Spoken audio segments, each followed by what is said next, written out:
With so many conflicting reports and rumors about the flu and flu vaccines, we understand that it's hard to know the difference between what is true and what isn't. In order to help our patients and parents, we have produced this video so you will have the real facts about influenza. Hi, Mrs. Howell. It's so nice to see you in Savannah again. How are you doing today? Good. Actually, I was thinking about getting Savannah vaccinated against the seasonal flu and H1N1, and I've heard a lot of confusing information, and so I brought along some questions. Why don't you tell me what's on your mind, and I'll be happy to give you the real facts. Well, why do we even vaccinate against the flu? Isn't it just a cold? That's a good question. Both influenza, or the flu, and the common cold are actually viruses. But unlike a cold, the flu is more likely to cause severe disease and in rare cases even death. Because it can be such a risky disease, a vaccine was developed to protect us. So how do I know if I have the flu or just a cold? Well, with a cold, you may get a fever, but more often you just have a runny nose or congestion with a cough, and it comes on very slowly. With the flu, it comes on suddenly, and you may get chills, aches, vomiting, and diarrhea. You feel very tired and very achy with the flu. Okay, so then what's the difference between the seasonal flu and the H1N1 swine flu? What most people don't realize is that there are actually many different strains of flu which can mutate slightly each year, so every year vaccine manufacturers have to modify the flu vaccine. So actually, the flu vaccine is truly new each year because it's updated to protect against the newest circulating virus strains. So the H1N1 is just a new strain of the flu?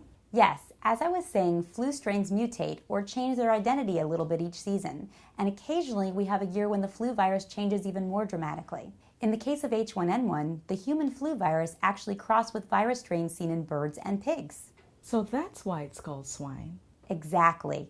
The H1N1 vaccine protects against this new strain of flu, and the seasonal flu vaccine protects against the three most common seasonal flu virus strains. But wait, if the seasonal flu and the H1N1 vaccines are made the same way, then why didn't they just combine all four strains and make it into one vaccine? The answer is that seasonal flu vaccine strains were identified earlier in the year, and the vaccine was already being processed for the fall flu season. Since the H1N1 virus didn't appear until the late spring, rather than restart the vaccine-making process, the manufacturers ended up having to make a separate H1N1 vaccine. Both vaccines are important because both seasonal flu and H1N1 can be around at the very same time. So why was there so much talk about testing the H1N1 if it's just another strain of the flu? The only reason you heard about additional testing is that they had to speed up the production of the vaccine. The seasonal flu vaccine and the swine flu vaccine are both safe, having both been tested, and they are not experimental. The process used to make these vaccines is monitored for safety every single year. So if the seasonal flu strains and the H1N1 strains are around at the same time, doesn't that mean that I would have to get the flu vaccine and the H1N1 vaccine? Yes, that's true. You need both. Like adults, children 10 and over get just one dose of vaccine for H1N1, and children 9 and over get one dose for seasonal flu. But with children like Savannah, who are under the age of 9, a second booster shot of both vaccines is recommended, as children's immune systems tend to respond a little bit more slowly than most adults. The booster doses are really important in order to protect your child. But are there any bad side effects? I've heard about people suffering from paralysis and even dying. Then I've heard that there are no other side effects. What is the truth? I am really glad you asked that, because many of these rumors are simply not true. If you receive the seasonal flu shot, it is important to know that the viruses in the flu shot are killed, so you cannot, I repeat, cannot get the flu from a flu shot.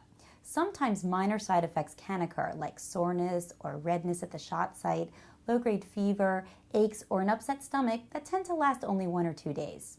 On very rare occasions, flu vaccine can cause more serious problems, such as allergic reactions or nervous system changes. You may have heard terms such as Guillain-Barré syndrome or anaphylaxis. These things can occur but are very, very rare. More importantly, you need to remember that it is much more likely that an unvaccinated child will get flu bad enough to be hospitalized than it is for a child who gets a vaccine to have a severe reaction. Sounds like the pros far outweigh the cons. That's right. It's safer to get vaccinated than it is to risk getting severe flu and the potential hospitalization or even death. What about the nasal spray version of the flu vaccine? The nasal spray version of the flu vaccine is made with weakened virus and again cannot cause a true flu infection. Its side effects can be runny nose, wheezing, upset stomach, aches, and low-grade fever. In fact, the nasal spray has been shown in some studies to be slightly more effective in protecting us against the flu, but both vaccines are effective. Now I feel better about getting Savannah vaccinated, but do I still need to get vaccinated even if I had flu-like symptoms earlier this year? Actually, even if you have had flu this year, the CDC recommends getting both vaccines. If you already had the flu, the vaccine will simply act much like a booster dose. However, since most of us do not know for sure whether we had the flu or which strain of the flu it was, the safest course of action is to get both vaccines.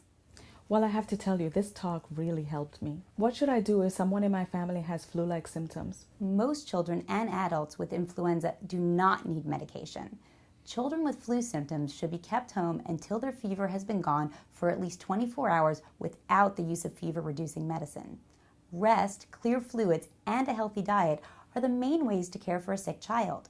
You can always call us for advice if you are unsure of how to care for your child or if your child's symptoms seem to be worsening. What about medications like Tamiflu? Medications like Tamiflu are really reserved for patients who are sick enough to be hospitalized or who are in the highest risk categories for complications.